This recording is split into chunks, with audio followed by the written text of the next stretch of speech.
শুরু করিতেছি মহান আল্লাহর নামে, যিনি পরম করুণাময় এবং অত্যন্ত দয়ালু।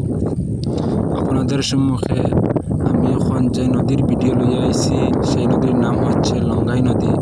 সেই নদী মিজোরাম, মণিপুর এবং অন্যান্য রাজ্যের মধ্যে দিয়ে এসে আসামের করিমগঞ্জ জেলার মধ্যে দিয়ে, সেই যে করিমগঞ্জের টাউনের পাশে যে অবস্থিত বরাক এবং কুশিয়ারা, সেই কুশিয়ারার মধ্যে যুক্ত হয়েছে।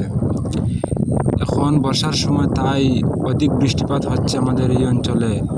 অধিক বৃষ্টিপাতের ফলস্বরূপ এই নদীর জল পরম্পরাগতভাবে বাড়িয়ে যাচ্ছে। তাই আপনারা সম্পূর্ণ ভিডিওটি দেখুন যে আমাদের এই লঙ্গাই নদীতে যে এক বিশাল পরিমাণ জল হয়েছে। যদি সবসময় সেই জল বাড়িতেই থাকে, তাহলে লঙ্গাইয়ের বাঁধ বাঁধবার বিশেষ সম্মুখীন হচ্ছে বিভিন্ন এলাকা। তাই আপনারা সম্পূর্ণ দেখুন ভিডিওটি।